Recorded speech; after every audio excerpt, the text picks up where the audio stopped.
నాతో మాట్లాడుమయ్యా, నన్ను దర్శించుమయ్యా. మన ప్రభు అయిన యేసుక్రీస్తు పరిశుద్ధ నామములో మీ అందరికీ శుభములు తెలియచేస్తున్నాను. మీరందరూ క్షేమంగా ఉన్నారని ఆశిస్తూ ఉన్నాను. ఈరోజు బలపరిచే వాక్యము కీర్తనల గ్రంథము 34వ అధ్యాయము 10వ వచనము. సింహ పిల్లలు లేమిగలవై ఆకలి గొనును, యెహోవాను ఆశ్రయించు వారికి ఏ మేలు కొదువై ఉండదు. ఈ కీర్తన దావీదు రచించాడు. ఈ కీర్తన ఎప్పుడు రచించాడంటే దావీదు అబీమెలెకు ఎదుట వెర్రివాని వలె ప్రవర్తించి అతని చేత తోలివేయబడిన తర్వాత రచించాడు. ఈ కీర్తనలో ఉన్న మాటలు చాలా అద్భుతంగా ఉన్నాయి. ప్రారంభములో దేవుని స్తుతిస్తున్నట్లుగా వచనాలు ఉన్నాయి. నేను ఎల్లప్పుడూ యెహోవాను సన్నిధించెదను, నిత్యము ఆయన కీర్తి నా నోట ఉండును. యెహోవాను బట్టి నేను అతిశయించుచున్నాను, దీనులు దాన్ని విని సంతోషించెదరు. నాతో కూడి యెహోవాను గణపరచుడి, మనము ఏకముగా కూడి ఆయన నామమును గొప్ప చేయుదము. నేను యెహోవా యొద్ద విచారణ చేయగా ఆయన నాకు ఉత్తరమిచ్చెను. నాకు కలిగిన భయములన్నిటిలో నుండి ఆయన నన్ను తప్పించెను. వారు ఆయన తట్టు చూడగా వారికి వెలుగు కలిగెను, వారి ముఖము ఎన్నడూనూ లజ్జింపకపోవును. ఈ దీనుడు మొరపెట్టగా యెహోవా ఆలకించెను, అతని శ్రమలన్నిటిలో నుండి అతన్ని రక్షించెను.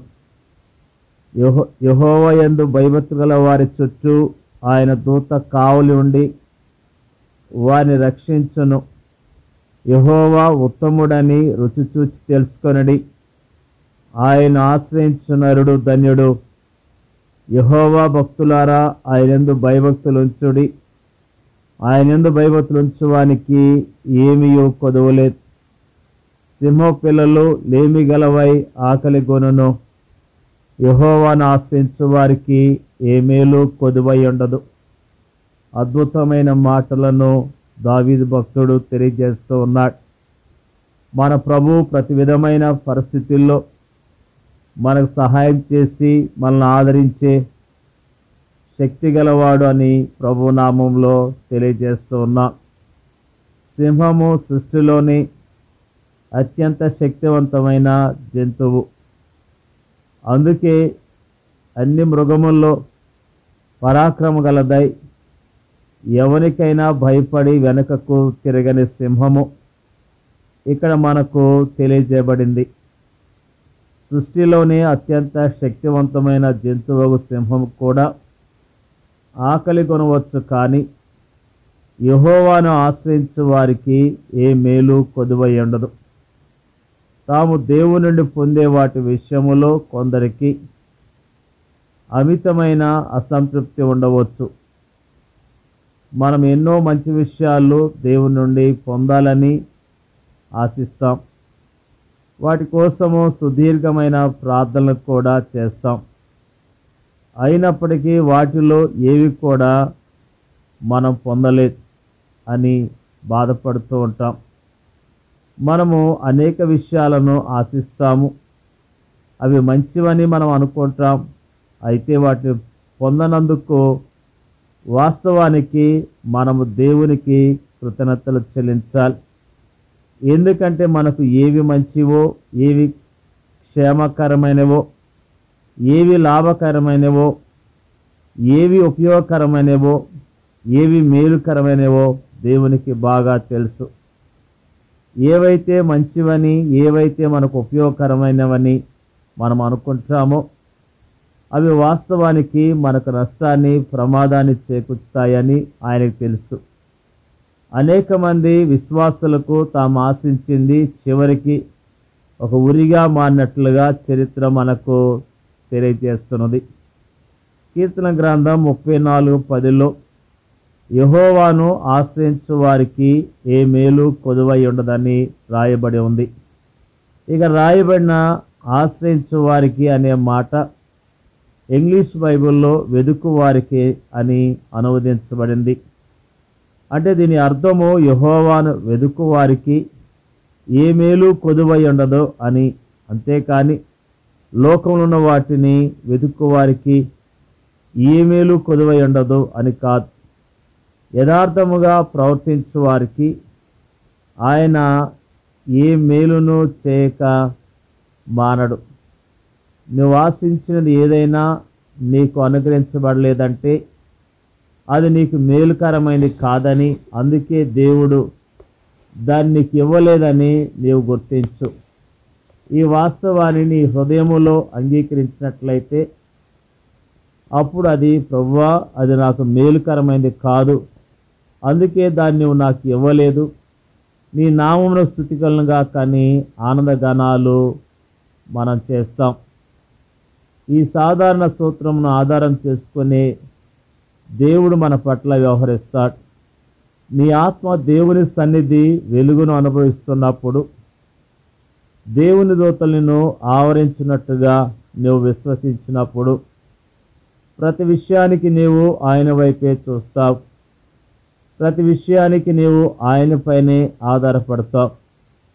అలాంటి పరిస్థితులు నీవు ఆశించింది, నీవు అనుకున్నది నీకు లభించినప్పటికీ ప్రభువా నీవు దాన్ని నాకు ఇవ్వకపోవటం ఎంత మంచిది అని సంతోషిస్తావు, ప్రభుని ఘనపరుస్తావు. ప్రేమైన దేవుని యొక్క ప్రజలారా, నిజముగా దేవుడు ఎంత మంచివాడు. మనకి ఏం కావాలో ఆయనకి బాగా తెలుసు, ఎప్పుడు ఇవ్వాలో కూడా ఆయనకి బాగా తెలుసు. ఆయన చిత్తానికి లోబడి ఆయన ఇచ్చిన వాటితో తృప్తి కలిగి ఉన్నప్పుడు మనం ఎంతగానో ఆదరించబడతాం, ఆస్వాదించబడతాం. కాబట్టి మనము ప్రభుని ఆశ్రయించి ప్రభు యందు విశ్వాసం ఉంచి ప్రభు ద్వారా గొప్ప ఆశీర్వాదాలను మనం పొందుకుందాం. నిజముగా తన భక్తులకు ఆయన ఏ మేలు చేయక మానడు అన్న విషయాన్ని మనము జ్ఞాపకం చేసుకోవాలి. ఆయన మనం ప్రేమిస్తున్న దేవుడు, ఆయన మనకు మేలు చేసే దేవుడు, మన పరిస్థితులను అర్థం చేసుకొని సహాయం చేసే దేవుడు, ఆయన ఎంత ప్రేమ కలిగినవాడో అన్న విషయాన్ని జ్ఞాపకం చేసుకుంటూ ఆయన స్తుతించాలి, ఆయన ఘనపరచాలి. దావీదు భక్తుడు అనుభవం గుండా వెళ్ళాడు.